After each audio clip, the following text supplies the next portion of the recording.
Vanakkam. Who wrote the leaves and the reasons behind that?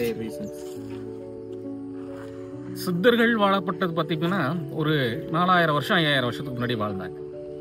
அப்போ இது யுகம் என்பது கலியுகம். கலியுகத்தில் பார்த்தீங்கன்னா மனிதர்கள் அதிகமான தவறுகள், அதிகமான கெட்ட எண்ணங்கள், அதிகமான கெட்ட வழிமுறைகள் செல்லக்கூடியது.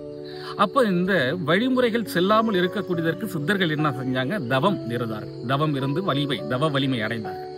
தவ வலிமை அடைந்து இந்த மக்களுக்கு, இந்த உலக மக்களுக்கு தன்னால் என்ன செய்ய முடியும்? கடவுள் என்பது உண்டு. அப்ப இந்த கடவுளுக்கு அடுத்தது சித்தர்கள், ரிஷிகள், மகரிஷி. அப்ப இந்த சித்தர்கள் சொல்லக்கூடிய வழிமுறைகள் என்ன? அப்ப பாவம், அதாவது மக்கள் நல்வழிப்படுத்தக்கூடியதற்கு என்ன வழி செய்யலாம்?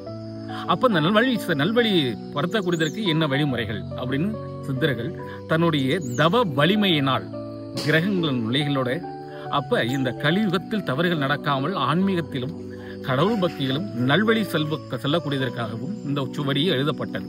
சித்தர்கள் சொல்லக்கூடியது என்ன? அதாவது ஒரு மனிதன் நீ இந்த குடும்பத்துல தான் பிறக்கணும், நீ இந்த பேர்ல தான் பிறக்கணும், உன்னுடைய வாழ்க்கை இப்படிதான் இருக்கும் அப்படிங்கிறத கணிச்சாங்க. அப்ப கணிக்கக்கூடியதற்கு என்னன்னு கேட்டீங்கன்னா, இந்த கணிப்பு அப்படின்னு சொல்லக்கூடியது நீ இந்த பாதையில் சென்றால், அதாவது என்னன்னு கேட்டீங்கன்னா சித்தர்கள் சொல்லக்கூடிய நல்வழி பாதை ஆன்மீகம். அப்ப பிறருக்கு உபத்திரம் இல்லாமல், பிறருக்கு துன்பம் விளைவிக்காமல், அது ஜீவராசிகள் அனைத்திற்கும் துன்பம் விளைவிக்காமல் அதற்கு உன்னால் முடிந்த உதவிகள், உணவுகள், தானங்கள், தர்மங்கள் இது செய்து இந்த கலியுகத்தில் வாழக்கூடிய கெட்ட பாதையிலிருந்து நல்வழி பாதைக்கு அடையக்கூடியதற்கு உண்டானதற்காக தான் இந்த சுவடி என்பது எழுதப்பட்டது. முழுமையாக சொன்னார். வணக்கம்.